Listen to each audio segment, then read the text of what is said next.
And so for the next 50 years of Singapore's growth, what do you see as opportunities and what do you see as challenges that need to be overcome?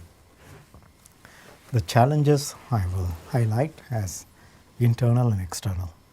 Internal challenges, the main challenge is demographics.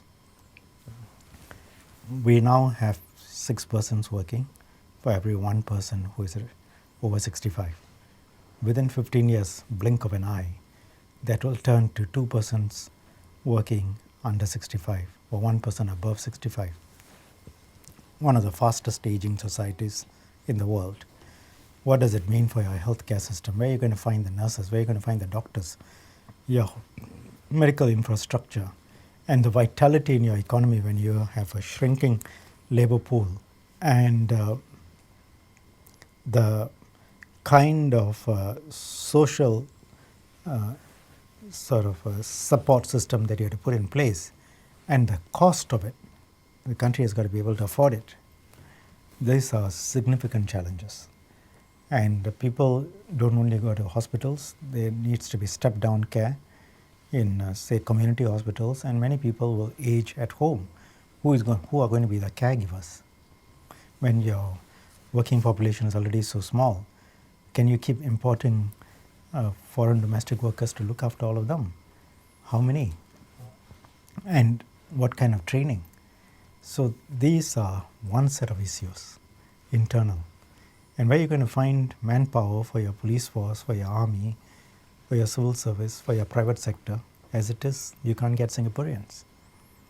Your labor force is going to shrink by 80% over the next 5 years. What does that do to your economy? Very significant challenges. Second, if you look at external challenges, there is competition both from the developed countries and developing countries. Developed countries, if you take the US, manufacturing costs have come down significantly because shale oil, which is found in the US in large quantities, has brought the cost of energy down for them, whereas we import all our oil. And with the use of robotics, the manpower costs are substantially reduced for them in a large economy. If you take developing countries, you take China and India, millions of engineers, inexhaustible supply of quality manpower, big markets. What is it that we can do that they cannot do? Faster, better, cheaper. That's the first problem. Then you have other countries coming up, Vietnam, many other countries. Economic challenges are significant. We are a piece of rock off the southern tip of the Malay Peninsula. The only reason people take us seriously is because we are successful. We are economically successful, and from a security point of view, we are able to defend ourselves. And economic success decides our fate. And so that's very important to give our people a good quality of life, jobs, and housing. Then there are regional security challenges too, with the rise of terrorism. You had a blast in Bangkok. You have IS militants from Indonesia, Malaysia, who have gone to fight in the Middle East, who will come back and who could threaten our security as well as the security of the regional countries.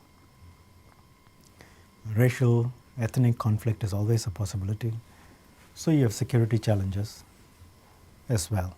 In 1960s we had severe challenges. 1970s we had severe challenges. Every decade we have faced challenges. We face challenges again, just that they are new, but throughout our existence we have always faced significant challenges, and we have overcome them by long-term planning, good leadership, and the leadership and the population working together, which I think will be the case. We will continue to succeed as long as those factors that made us successful continue. Opportunities, for example, with ASEAN, we are pushing for ASEAN integration. The greater the integration, you have 600 million people, a $2.4 trillion economy that within 5 years is going to become a $4 trillion economy. Everyone benefits with the lowering of tariffs and barriers and freer movement of goods and services. And Singapore as a center with rule of law, stability, successful, is obviously a services center and can play a role as a services center for the region if we get it right. So there are opportunities for us to see ASEAN as a hinterland. There are also significant challenges. What would you say is the next big thing for Singapore? I think the next big thing would be become a smart city, use of IT, connectivity to the whole world, and our young people are very smart, highly educated, talented, creative. How do we make sure that talent and creativity is such that they're not limited to the Singapore market, but they play a role in the world, and at the same time it benefits Singapore. There's this constant quest for the Singapore identity. My voice can't hold. No? It's going. Okay. Yeah, I can hardly hold myself. Okay. So, Sorry. okay. Never mind.